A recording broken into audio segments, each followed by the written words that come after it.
Welcome to the YU Library and Bernard Revel Graduate School Book Talk, Emet akov, Facing the Truths of History, Essays in Honor of Jacob J. Schacter. It is my pleasure to introduce the two co-editors, Rabbi Dr. Zev Eleff, President of Gratz College and Professor of American Jewish History, and Rabbi Shaul Seidler-Feller, a Senior Judaica Specialist at Sotheby's, New York. And of course, Rabbi Dr. J.J. Schacter, University Professor of Jewish History and Jewish Thought at Yeshiva University. And now turn your attention to Shaul. Thank you very much, Shalamis, for that wonderful introduction. And thank you to all of you for coming out tonight, albeit virtually. It's wonderful to see such a lovely group celebrating what is an extraordinary career of an extraordinary person. And I think all of us who are here precisely because we have a relationship with Rabbi Shachter, either through having studied with him or having been colleagues with him in some cases, having taught him in other cases, and otherwise just having enjoyed and benefited so much from his scholarship and communal service for the past several decades. This book, which we titled Emet akov, celebrates his career, both at Yeshiva University and otherwise in the various institutions that he has served. I'm not going to go through the whole CV, but we did, Zev and I did write a short introduction to the volume in which you get a little bit of a sense of this extraordinary career. And also really getting a chance to talk about these important themes in his work, not just celebrating him and who he is, but also getting to delve into his scholarship. Actually, that's another feature of this volume is a bibliography where you can read all of his publications up until mid-2023. There have been several since. So it's not complete as of the present day, but it is pretty complete as of mid-2023. The book itself, I have a copy here. It's available for purchase. I'm going to put the discount code in the chat for those who are interested. You are more than welcome to take advantage of that. It is still active. It's a 35% discount code. And the book contains 31 scholarly essays, as I said, by colleagues, by students, and in fact, by some of Rabbi Schachter's teachers. Really an incredible array of academics and communal rabbis and other figures who are prominent in the Jewish community. I encourage everyone to take a look at the table of contents, also available online, which I'll post in the chat. And I think what I'm going to do now is turn the tables over to, or turn the microphone over to Rabbi Shachter and give him an opportunity to reflect on the themes of this book. And then that will be followed by a question and answer session led by Zev and myself. And then hopefully we'll have some time to open the floor up to questions from the audience. So with no further ado, the man who needs no introduction and our honoree for the evening, Rabbi Jacob J. Schacter, Rabbi Dr. Jacob J. Schacter, please take the floor. Thank you. Thank you so much. Thank you, Shaul. I want to begin by thanking Shalamis Hess very much for coming up with the idea to have this evening in tribute to this book and placing it as part of the YU Library Book Talk series. That is a series of great distinction. It has been already for a number of years, and it's, for me, very special to be included in this group. I also want to thank the Bernard Revel Graduate School for co-sponsoring this program. In recent years, it's been a great pleasure for me to be able to teach at Revel. It's been very meaningful to me, and I'm very grateful to the Bernard Revel Graduate School for co-sharing and co-sponsoring this evening. My biggest hakarat hatov, my biggest expression of gratitude goes to Shaul and to Zev for undertaking this amazingly complex, difficult project. They both threw themselves into it with incredible devotion and tenacity and goodwill and professionalism, going through a number of drafts and working with the authors and doing whatever they could to make this book so incredibly special. I never thought I would ever have a festschrift because I've spent whatever career I've spent in academia, most of it was in the pulpit rabbinate, was teaching undergraduates, and generally festschrift comes from graduate students. But I had the privilege of teaching both Zev and Shaul at Yeshiva College many years ago. They're very young, so it's not that many years ago for them. But I cherished that experience, and I cannot begin to express my gratitude to them for doing this, and not just doing it, but for doing it so incredibly beautifully and thoughtfully and professionally. I have read every single essay carefully. I called personally every single author to discuss their submissions with them. A, because I was fascinated by them, and B, because it's derech eretz, it's the right thing to do. And I learned an enormous amount. So thank you very much to Shaul and to Zev, and to Zev and Shaul for seeing this through to completion. I also want to thank the authors, 31 authors who contributed very, very interesting and challenging and thoughtful essays, articles to this volume. I want to thank the supporters who made the publication of this volume possible.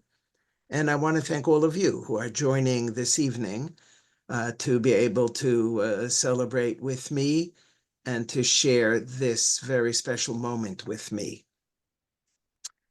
I'd like to begin reflecting on facing the truths of history. This is the subtitle of the book, Emet akov, which means the truth for Jacob. And many years ago, I remember, Zev, I don't even know if you remember, maybe 10 years ago, you said, someday when you have a big birthday, we're going to do a book and we're going to call it Emet akov. So I didn't want to get too excited. I filed it away, and who knows, but sure enough, it happened, thanks to you and to Shaul. My name is Yaakov. My name is Yaakov Yosef. And Emet Yaakov is a pasuk, Titein Emet Yaakov, that truth is associated with Yaakov. And for some reason, and in thinking about tonight, I was trying to understand how I got onto this notion of insisting upon or shining the light upon truth in history, separate from the fact that my name happens to be Yaakov and it's in the pasuk. So the story of this article is not the story of the beginning of my interest in this subject, but I'll start with this because it is the subtitle of the book, and because this particular article has generated a great deal of interest and attention, some of it positive, praised, and some of it criticized and considered to be inappropriate. But this has been, for me, I would say, my calling card, even though I wrote my doctoral dissertation on Rabbi Yaakov Emden, and even though I published maybe 4 or 5 scholarly articles on Rabbi Yaakov Emden, and my forthcoming 2 books will be about Rabbi Yaakov Emden, so maybe when those 2 books come out, the pendulum will shift from truth and history to Rabbi Yaakov Emden, but meanwhile, facing the truths of history. So this article started because in the 7th issue, the 7th volume of the Torah Madda Journal that I edited, I published an article by Professor Mark Shapiro that was an English translation of a number of letters in a correspondence between Rabbi Yechiel Yaakov Weinberg, who was a great rabbinic luminary in the through the 60s of the 20th century, and Professor Samuel Atlas, who was a childhood friend of his, who was a professor of Talmud at the Hebrew Union College. And this caused a big stir, because here we have a warm relationship that's clearly evinced in this correspondence between this great Gadol B'Yisrael and this professor at a Reform Rabbinical Seminary. I knew that I would generate some reaction to this, so I called two leading scholars and individuals whose opinion I respect, and checked in with them and asked them whether I should publish it, and both were extremely supportive. And so I went ahead and I published it, but then what I expected to happen happened. Some of the response was positive, and some of the response was negative, and I would say very, very sharply negative. In particular, I received a long Hebrew letter from Rabbi Weingart, who was a student of Rabbi Weinberg's, which I published in the 8th volume of the Torah Madda Journal, excoriating me for publishing these letters. He had no doubt that his Rebbe, his teacher, would have been absolutely opposed to doing this, and it was really inappropriate for me to do so. So when I got that letter, I started thinking about, well, if he wrote them, and it's true that he wrote them, nobody's denying that, should that not be something that needs to be dealt with? And then let's understand the implications of what it is that he wrote, given the fact that he wrote it. In other words, if an event happens, we may be not comfortable with the event having happened, or if somebody writes something, we may not be comfortable with that having been written. But if it happened, then it happened. We can't make it go away, and we have to deal with it. So there was no exact direct analogy to this case, but it led me to this larger question. And I wanted to explain, not having known that Rabbi Weinberg would have opposed the publication of these letters. I did not know that when I had it published in volume 7. I wanted to explain what was going on in my mind. And I threw myself into the question of, you can't change history. You can't make believe it didn't happen. You can't whitewash it. You have to recognize that it happened and then deal with it directly. So what do you make of it? You can't say it didn't happen. And that led me into a whole analysis, first of all, of the general concept. And then I gave a number of examples where I felt that history was being changed and distorted and not correctly and accurately being presented, and what some of the implications of that were. The last part of the article, I turned to Rabbi Weinberg and did a thoughtful discussion about his life and about his values. Professor Mark Shapiro wrote his doctoral dissertation on Rabbi Weinberg and published a book about Rabbi Weinberg, and drew upon that and other sources, and tried to frame my thought process in that way. It ended up to be a 75 or so page article. And since I was the editor, so I didn't say you can't publish an article 75 pages. That's one of the prerogatives of being the editor is, nobody's going to tell you what to do. And since I felt that I wanted to do it, I did it. And that has become a major article. Now, the response to that made the response to the previous article pale into insignificance. there was a lot of positive praise and an appreciation for what it is that I wrote. I see Professor David Schatz is on the Zoom, and he wrote an article that highlighted the significance of this particular article, and I'm extremely grateful to him for having done so. And letters to the editor that he published, he took over for me. Professor Schatz did as the editor of the Torah Madda Journal after this issue, after volume 8, and in volume 9 published a number of letters that were laudatory. But it generated a lot of criticism. It's interesting.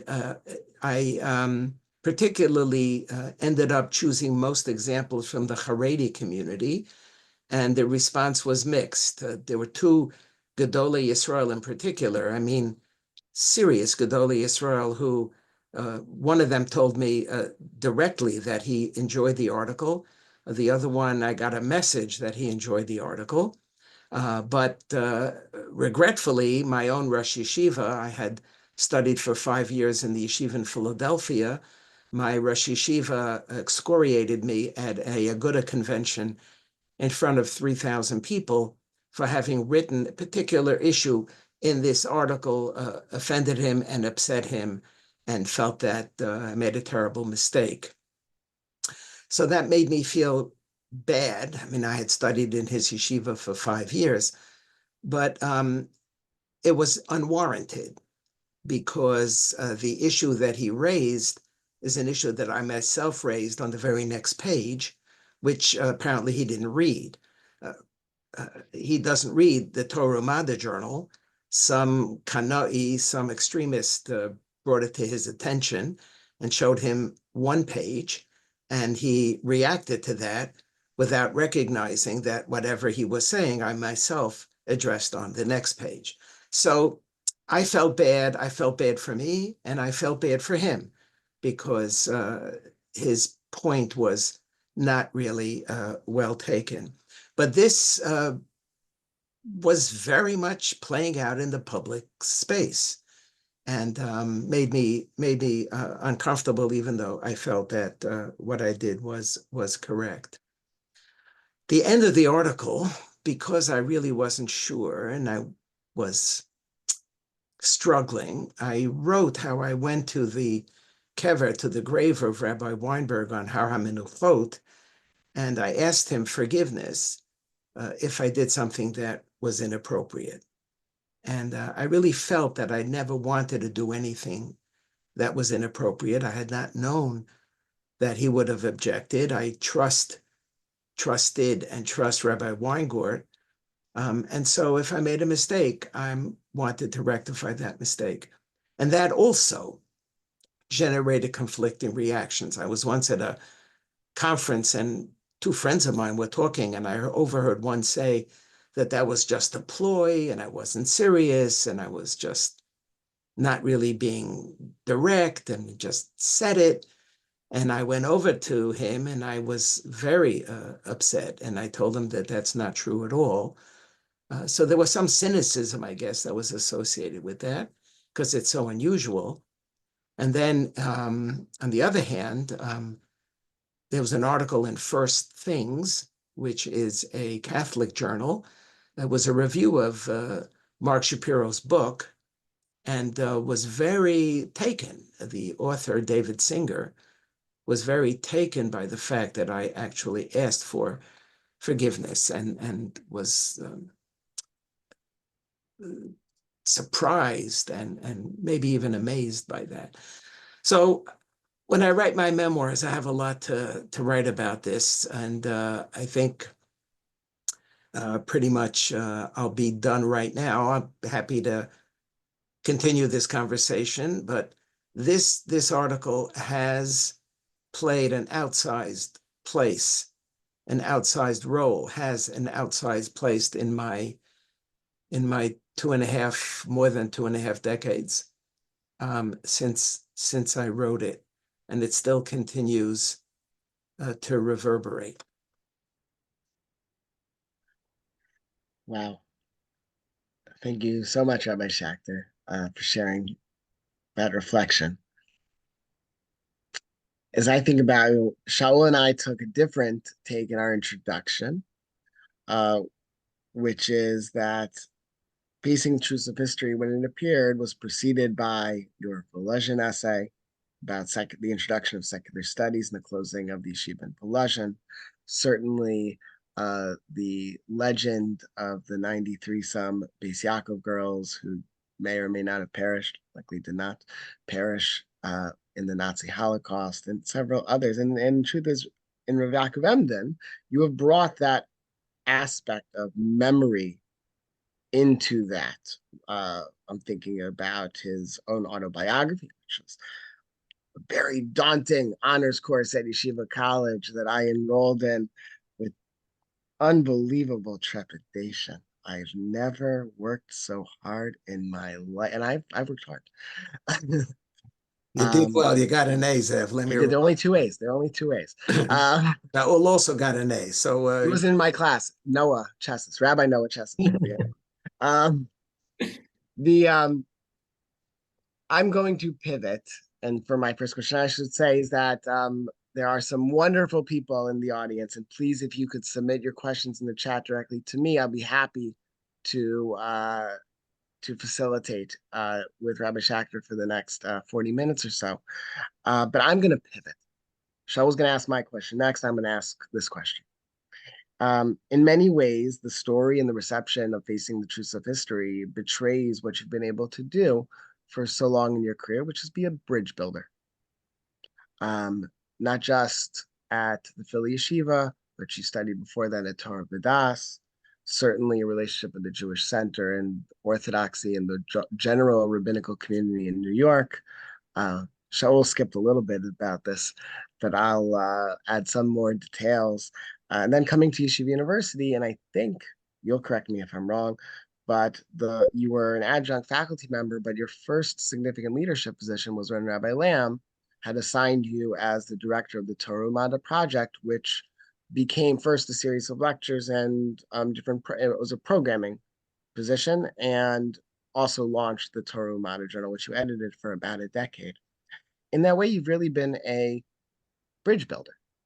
You've been a bridge builder for the Orthodox community to connect to the world of academic Jewish studies. You've been a conduit for what you mentioned, Professor Shapiro, his book. The title of his book is Modern Orthodoxy in the Yeshiva World. You've been that connection, both in terms of your own levels of communication, but also in your scholarship as well. And I think for connecting Orthodoxy to the broader schema of the Jewish people with your leadership at the Wexner Foundation and others. And then also, I think through your thought leadership at Tikva and other organizations, the Jewish community to the wider world writ large. Which question there? Yes. So my question is, where in which area as a facilitator and bridge builder, when you think back, and Shaul mentioned now our bibliography is out of date. There's more and more scholarship. This is not, the study showed that in a Nobel Prize, that's the best way to get a scientist to stop writing. We are not offering you a Nobel Prize. We want you to keep on writing, and we'll come out with Facing the Truths of History, Volume 2. In which areas do you think, when you reflect back, have you been most successful? And in which areas are you excited as you continue to build bridges for the coming years?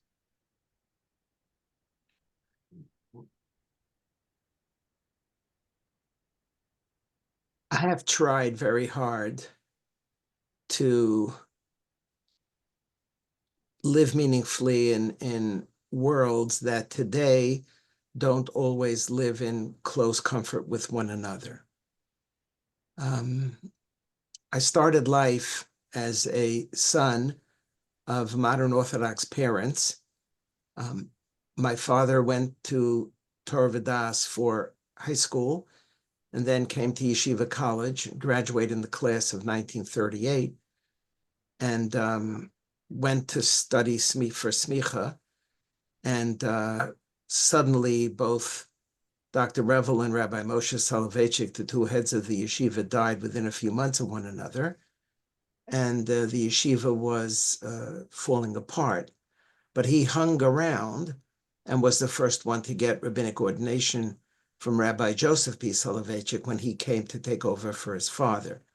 That for him and for our family was a source of great distinction. And my father grew up, he was the youngest of 10 children. He grew up with a Chassidish parents.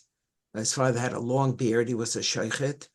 He would get up 3 o'clock in the morning and he would go to the Schacter in Manhattan. They lived in Brownsville. He would lane on Hoshana Rabbinite entire Sefer Dvarim. He would learn Orach Chaim HaKadosh at the table Friday nights, my grandfather. So my father grew up in a Chassidish environment and spoke Yiddish to me and to my sister for the first 5 years of my life and her life. That's all I knew was Yiddish. And then moved into the world of Yeshiva University and into the world of world leadership. He became a leader on the world stage after having been the first chaplain to enter into the concentration camp in first American Jewish chaplain in World War II. So I think part of my journey has been forged by his, in the sense that here I saw someone who was able to live in different worlds. I remember when there was an issue in the yeshivish community, he got a call from the head of the Sifta Torah V'das to come down to a meeting with Rosh Yeshiva, and they sought his advice on a particular matter that they were grappling with. So here, on the one hand, he's respected in the yeshiva world. I remember going with him to the Baba Rebbe, because the Baba Rebbe wanted to talk to him about something, sought his advice, and he was the chairman of the Conference of Presidents of Major American Jewish Organizations. He was head of the Religious Zionists of America. So he lived that life, and I think I found great meaning in it. I started my life in modern Orthodoxy, then I went to Yeshiva Philadelphia, and from there to the Mir in Yerushalayim for a year and a half. Then I came back to America, and I started going to Torah V'das at the day and Brooklyn College at night. And there I will forever express my gratitude to Professor David Berger, who happens to be joining us, in whose classroom I somehow parachuted into, and who changed the trajectory of my life, because he showed me, he modeled for me that one could be a serious Ben Torah and a serious Talmud Chacham and a serious Jew, and at the same time be a rock star historian. And I saw that modeled in him and in his classroom. And that's how I began to think about maybe I could bring these two worlds together. The world of authentic Judaism at the highest level and the world of academic Jewish scholarship. And so I decided I was going to go off to Harvard to become a Jewish historian. But after a few years, I felt empty. I felt like I wasn't doing enough for the Jewish people. I was sitting in Widener Library. I was ensconced in the beautiful space that used to be Harvard, and was very much enjoying it and learning a lot. But I felt that it was very self-centered. I see Professor Lois Dubin, who is on the Zoom. We were colleagues together. We sat in the library. We were in a study group studying for our doctoral exams together. And I wanted to do more for the Jewish people. I was very much influenced by my father. And I also was very much influenced by Rabbi Shlomo Riskin, who spent a lot of time in my parental home when he was younger. My father had a tremendous influence on him to go into the rabbinate. And he was burning up New York Jewry. And so I decided I wanted to become a rabbi, became a rabbi in a small town. And after 4 years, I had a tremendous crossroads. I was up for a tenure track position possibility at Yale in Jewish studies that I was considering applying for. And I was up for applying for the Jewish Center, which is a very prominent modern Orthodox congregation on the Upper West Side. And I decided to go the latter, which means I decided to cast my lot as a pulpit rabbi and not professionally as a Jewish historian. I only came to that later. So here I'm trying to straddle communal leadership of a major congregation and academic scholarship, puddling along, trying to finish my doctorate on Rabbi Yaakov Emden. Took me 5 years after I moved to New York till I was able to finish it, and to try to present myself as a communal leader involved also beyond the Orthodox community. So this has been a tremendous value for me, and I've learned a lot and benefited a lot. And I see a lot of good in many segments of the contemporary Jewish community, Orthodox and liberal, and try to represent one to the other in authentic ways without compromising. It's become harder and harder to do that as the worlds move further and further apart. But for me, it's a big value to try to hold on and be able to speak with respect and with comfort to all segments of the community. Thank you so much for that response from my Schacter. I think I'm going to jump in now with my own question, if I may, and that's to kind of take a step back and zoom out for a second. The book itself, for those who have already clicked the link or otherwise know about it, is divided into 3 parts, and really Zev and I, in inviting the contributors that we did, were thinking in these categories of history and memory. Of course, basing ourselves on the scholarship, the pioneering work of Dr. Yosef Chaim Yerushalmi, with whom Rabbi Schacter studied at Harvard, if I'm not mistaken, and thinking about these 2 categories as sort of fundamental, if you will, in yeshiva terms, a chakira, in how to look at the Jewish past. Oftentimes, one of the things that Yerushalmi points out, oftentimes when we look back at Jewish history, it's really about the way that historical events are remembered rather than how they necessarily eigentlich gewesen war, right? How they actually were. That is not the focus traditionally of Jewish communities. Instead, it's about how we can draw meaning from those events and sort of incorporate that into our lives and into our practice. So I guess the really fundamental question, you talked about your background coming from yeshiva and then parachuting into Professor Berger's class in Brooklyn College. I wondered, for you, how do you see that that sort of tension between history and memory? And what, for you, is the value, in fact, for a traditional Jew, for an Orthodox Jew, in going into history in a serious way, either professionally or even just as a layperson? Why study Jewish history? Thank you. Thank you. There's a lot to unpack there. So I did have the, I would say, extraordinary privilege of studying with Professor Yosef Chaim Yerushalmi.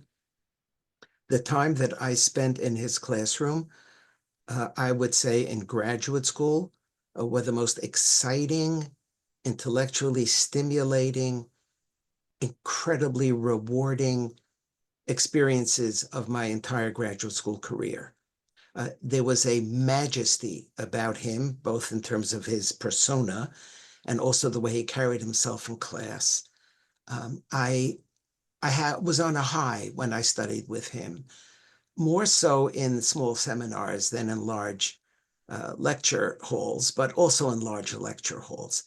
My most exciting time at Harvard was with Professor Yerushalmi. However, when I was in Harvard studying with him, he had not yet written a Zachor subtitled History and Memory. So I had no inkling about this whole conundrum that came to occupy so much of his thinking and his creativity. So I can't draw a line between my interest in history and memory and having been influenced by Professor Yerushalmi. I will forever be indebted to him for the excitement of the Jewish historical narrative that he conveyed to me and to my classmates over the course of years. Shortly after I finished with him, he went on to Columbia and was not around when I finally did get my PhD. So he read it for me, did me a favor, and he had a lot of comments, but he didn't sign on it. My teacher at Harvard then continued to be Professor Isidore Twersky, who signed on it. And my second signator was Professor Beryl Septimus. And Professor Twersky wanted Professor Septimus to sign first, and Professor Twersky signed second. But that's for another conversation.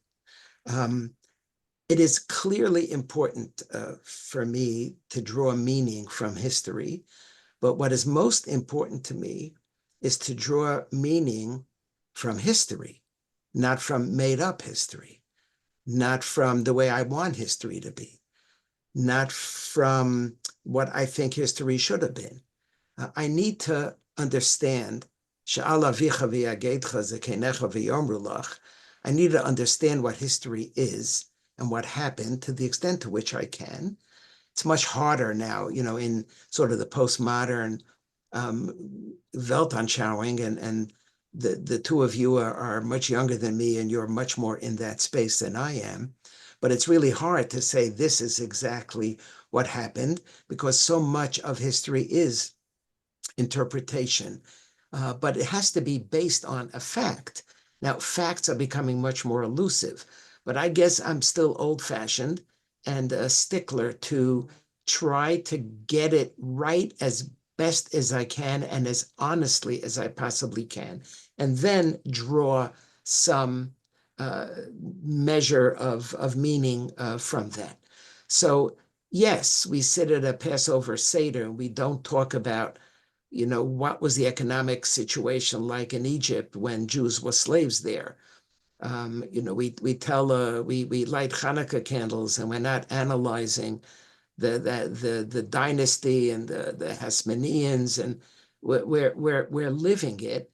But to me, it's based on, and needs to be, all of it needs to be based on, to the extent to which we can get to it, some kind of a historical fact. To me, the Bible provides historical fact, and post-biblical also needs historical fact to go forward. I'll tell you something that has intrigued me in the last number of years, and that is the definition of memory. Memory is very important in Jewish tradition, even before Yerushalmi. In the 16th century, there was a custom that developed to recite Sheish Zechirot, 6 memories, and it's in the traditional prayer book after the morning service. And we talk about the memory of leaving Egypt. We talk about the memory of Amalek. We talk about the memory of what happened to Miriam. There's a lot of memory. And I began to think, as I was more thoughtful about what memory is, I began to think about, I don't understand that at all. I mean, what does it mean that I remember leaving Egypt? Or I remember what happened with Amalek? What do you mean I remember? I could remember what I ate for breakfast. I could remember, hopefully, what I did yesterday. How can I remember something that I did not experience? What does it mean, Zachor? That's the name of Yerushalmi's book. What does Zachor mean? He points out at the beginning that in no other culture does memory play as central a role as it does in Jewish culture. And I think it's 169 times in various modes in the Hebrew Bible where Zayin Chaf Resh is used as a term. But what does that mean? How can I remember? How can I remember something that I never experienced? And the stakes are very high because it's a mitzvah taseh. It's a positive biblical commandment to remember. So what does it mean? What does it mean to remember? And to me, the sharpest question came from Shabbat. Shabbat is one of the memories that we need to remember, and it begins Zachor et Yom HaShabbat L'Kadsho. Remember the Sabbath day. What does it mean to remember the Sabbath day? It's not even, remember God created the world. What am I remembering? And then I came to the conclusion that remember, Zachor in Hebrew is not the same as remember in English. Zachor in Hebrew means make important, bring to the forefront of your consciousness. Rashi, in his commentary on that verse in Zachor et Yom HaShabbat L'Kadsho, Tenu Leiv Lizkor Tamid, Tenu Leiv. It means make it important. It's not remember an event that happened, because I can't remember an event that happened that I wasn't there at. But it's remember that an event happened. Not remember an event that happened, but remember that an event happened. How do I remember? By making it important. And by making it important, it's not just saying words, but it's acting on it. So to me, that's what memory is. And that's why memory, I think, is extremely important, because we need to bring it to the forefront of our consciousness and then figure out ways how to utilize it. Now, to go back to the second part of Shaul's question of why should a Jewish person, why should an Orthodox Jewish person study history? So I think it's important for us to study history. I'll just give you just a few examples, because there are things that we can't understand or can't properly understand unless we understand history. I just did a podcast with a student about 3 weeks ago on one of the responsa of Rabbi Moshe Feinstein, where this great, incredible, unbelievable rabbinic decisor and rabbinic leader par excellence has a little discussion about why there is no fast day to commemorate the Holocaust. And he makes a suggestion, and then he says, well, but we do have fast days to commemorate tragedies like the one to commemorate the Khmelnytsky massacres in the middle of the 17th century. So apparently we do have fast days. And then he gives two answers. And the answers are historical. They're not halachic, they're not theological, they're strictly historical. And here, there's what to talk about. Now, you need to know history in order to be able to understand this response and to be able to assess it. You need to know history to know that Rabbi Amnon of Mainz had nothing to do with the composition of Unetane Tokef Kedushat Hayom. We're coming up now to the high holidays. So, you're going to have to get your tuition remission or refund. You're going to need your tuition refund from elementary school because they told you wrong. They told you in elementary school, your fourth grade Mora told you that the whole story is because there was this great rabbi who was given a choice to convert to Christianity or he would be killed. And he said, I need time to think about it. And then after 3 days, and then a whole terrible event happens, and he composes Unetane Tokef Kedushat Hayom. So it has this powerful valence. And all the most traditional prayer books, under the line, there's a whole story there.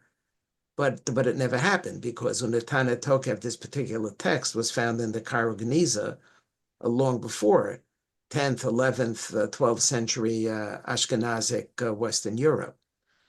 You need to know history to know that, again, coming up to Yom Kippur, there's a whole section called Asara Harugei Malchut, where we talk about the 10 martyrs, like we did not too long ago on Tisha B'Av, and that story never happened. It never happened that there were 10 rabbis who were lined up and who were executed by the Romans. So I think it enhances our understanding of our tradition. It keeps us honest in our understanding of the tradition. It deepens our understanding of the tradition and helps us be provided with material upon which we can construct a meaningful, in the context of this question, a meaningful religious life. So who was the Rashba, and who studied with whom, and who influenced whom? You need to understand the historical development of halakha and of the transmission of the tradition to understand nuances, to understand influences, to properly, I think more properly, understand Jewish tradition in a deep and serious way. I'll tell you where I run into trouble, and that is in Bible. In Bible. So here's the thing. I had a choice when I went to graduate school. I got into Columbia, and in Columbia, you had to know from Abraham to Golda Meir. I'm dating myself. You had to know from the beginning of the Bible, you had to know all the way till the middle of the second part of the 20th century. In Harvard, you started with the Gaonim. Professor Twersky was not interested one whit in the Bible. He was not interested in the Talmud. We started in the middle of the 8th century, and he ended at the end of the 18th century, which means he really ended at the end of the 16th century. Like I think I was a big outlier and pushed them a little bit further in. Mark Shapiro pushed them into the 20th century. But I was there before Mark, and I pushed the boundaries into the second half of the 18th century. And I never figured out how to be true to history in an academic sense and be true to my absolute uncompromising religious faith beliefs in the context of Bible. In my next life, I want to work on this because l'shitasi, I mean, my fundamental principle is that it's got to work together. I don't know the language. I don't have the language and the categories. So I don't really know that. I don't remember studying Bible with Professor Berger in Brooklyn College. I wish I had in a more sustained way. I would have had language and categories. So that's where I think it's potentially gets theologically complicated, or maybe I'm just revealing my ignorance and I just don't know how to do it. But that's what I consider to be a big lacuna in my knowledge, and it's a whole big area. I mean, Bible is important, and I don't have the tools how to deal with it. But beginning where I began, and I chose Harvard for a reason, not only because they gave me money and Columbia did not give me money, they gave me $1,200 a year. So just chalk it up. We're not talking big money. $1,200 a year, which was like, oh my God, that's amazing. But I did get a tuition break. I didn't have to pay tuition at Harvard, and I got $1,200. But a second reason was that I wasn't prepared yet to grapple with Bible, and certainly not in a more secular context that pervaded Jewish history at Columbia at that time. So yeah, I think it's really important, and I think memory and history are very much related to one another. And big shout out to Professor Yerushalmi, Zichrono Livracha. Yes, Zev. That was a pun. Um, the So you anticipated my question, Rabbi Shachter, and I do remember thinking, wow, wouldn't it be really great if he went to Philly Yeshiva? The father of the Yeshiva wrote a sefer called Emet Yaakov. What if we called it that?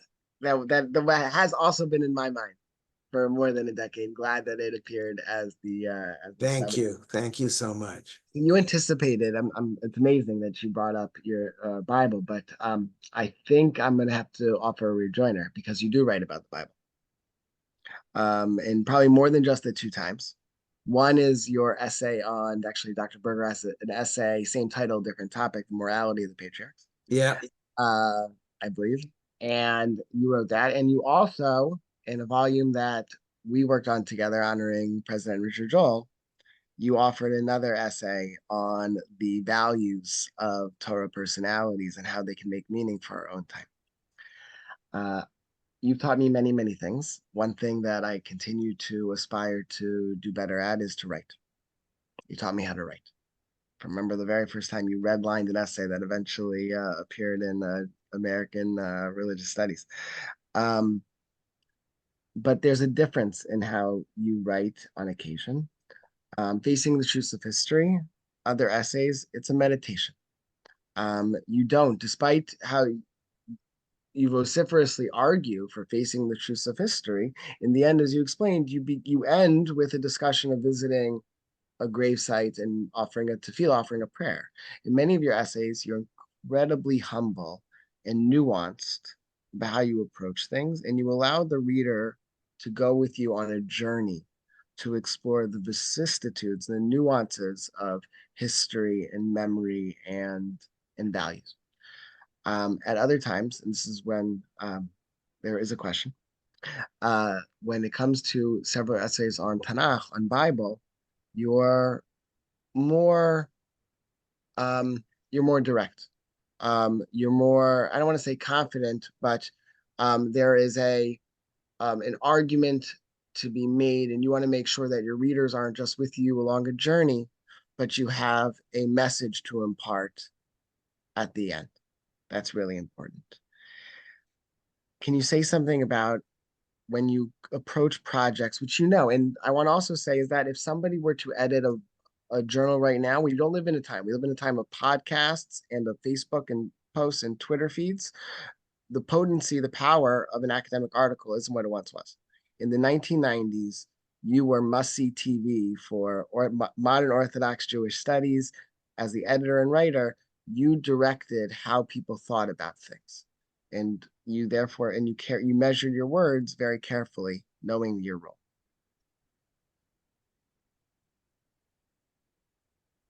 Well, I'm very taken by that, and I thank you. It's very gracious of you to say that.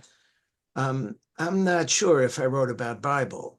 In the article that you mentioned about facing the truths of the article of Must Biblical Heroes Be Perfect, I cribbed that title from my teacher, Professor Berger.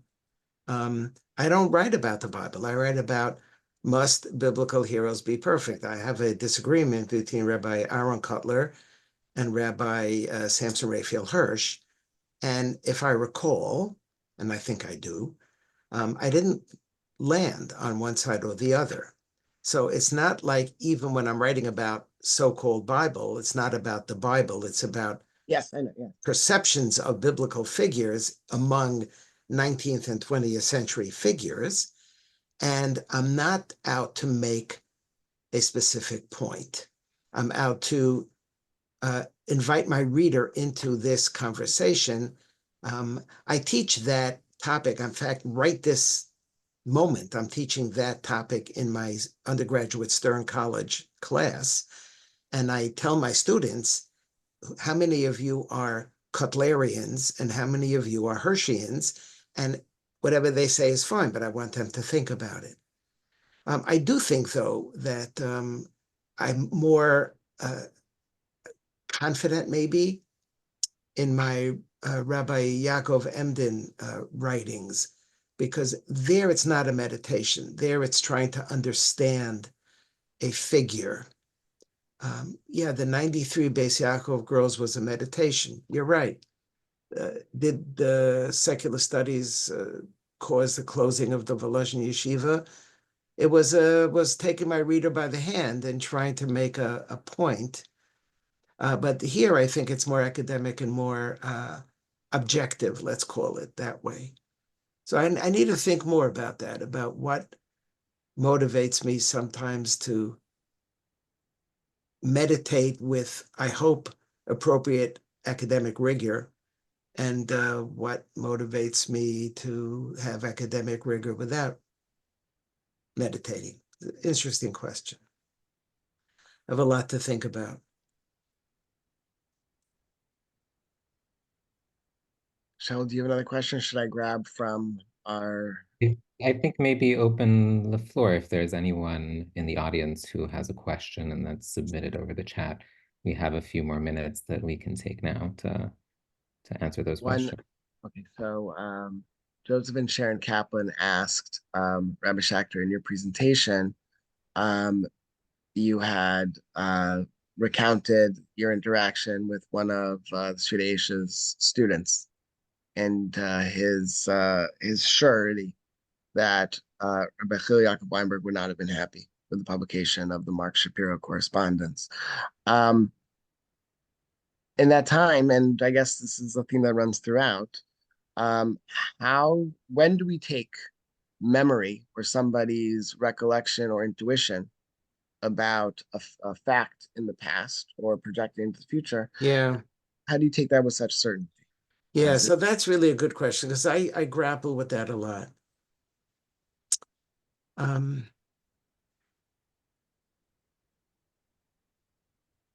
I just want to stop and say that I didn't think that tonight's conversation would get as personal as it did, so I'm feeling a little bit uncomfortable. I thought it would be more history, memory, academic, but it ended up to be more about me, and that makes me a little bit uncomfortable. Okay, so having said that,